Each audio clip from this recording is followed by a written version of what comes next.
দেওর ও বৌদির শখের বাগানে হানা দিল পুলিশ। আটক 4 ড্রামে প্রায় 43 কেজি শুকনো গাঁজা। ঘটনা বিশালগড় থানাধীন বংশীবাড়ি এলাকায়।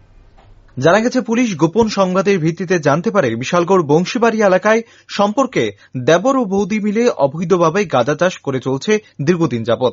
খবর পাওয়া মাত্র বিশালগড় মহকুমা ডিসিএম এর নেতৃত্বে বিশাল পুলিশ ও আধা সামরিক বাহিনী উক্ত বংশীবাড়ি এলাকায় অভিযানে নামে এবং অভিযুক্ত রাধারানী দেববর্মা ও রবি গোপাল দেববর্মার ঘর থেকে প্রায় 4 ড্রামে 43 কেজি শুকনো গাঁজা উদ্ধার করতে সক্ষম হয়। পাশাপাশি এই অভিযান চলাকালীন সময়ে পুলিশ খবর পায় পাশে একটি বন দপ্তরের জায়গায় গাঁজা চাষ করা হচ্ছে।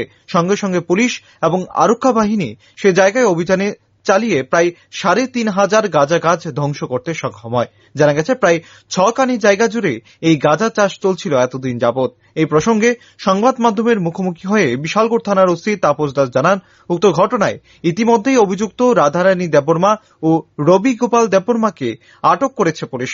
তাদের বিরুদ্ধে সুনির্দিষ্ট ধারায় মামলা হাতে নিয়ে তদন্ত শুরু করা হয়েছে। আমাদের ভোরবেলায় একদম একটা খবর আসে যে বংশীবাড়ি ওয়ার্ড নাম্বার 1-এ রবি গোপাল দেববর্মা এবং শ্রীমতী রাধারানী দেববর্মার বাড়িতে কিছু পরিমাণ গাঁজা স্টোরেজ আছে। বলতে অনেকেই, তারপর আমরা যথারীতি খবর পেয়ে আমাদের উদ্যোতন কর্তৃপক্ষকে জানাই, আমাদের টিম সার্কেল জানাই ডিসি প্রোভাইড করার জন্য। তখন আমরা সবাই মিলে ফোর্স নিয়ে আমরা ওখানে রেড করি এবং এখানে 4টি প্লাস্টিক ড্রাম পাই গাঁজা ভর্তি, যার ওখানে ওজন করে দেখা গেল 43 কেজি। তো তাদের বিরুদ্ধে কি মামলা নেওয়া হবে? হ্যাঁ, অবশ্যই মামলা নেওয়া হবে, এনডিপিএস একটি মামলা নেওয়া হবে। আর কি অভিযান ছিল আজকে?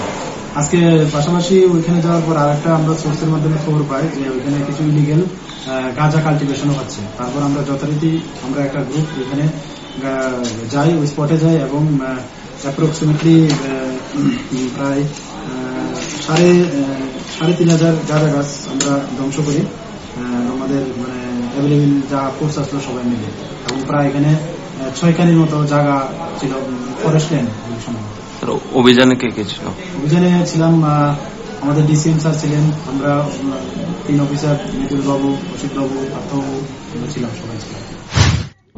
উল্লেখ্য, প্রশাসনের চোখে ধুলো দিয়ে সিপাহীজলা জেলার বিভিন্ন মহকুমাগুলোতে পর্দার আড়ালে চলছে অবৈধ গাঁজা চাষ, তাও আবার সরকারি জায়গা ব্যবহার করা হচ্ছে এই ধরনের কর্মকাণ্ড বলে অভিযোগ রয়েছে বিভিন্ন মহলে। একদিকে যখন গোটা যুব সমাজ এই নেশার করাল গ্রাসে ধ্বংস হয়ে যাচ্ছে, ফলে জনগণের পক্ষ থেকে দাবি উঠছে প্রশাসন যেন নেশা মুক্ত ত্রিপুরার স্লোগানকে বাস্তবায়িত করার লক্ষ্যে অবৈধভাবে গড়ে ওঠা এই গাঁজা চাষ অবিলম্বে ধ্বংস করে। Bureau report, rising Tripura.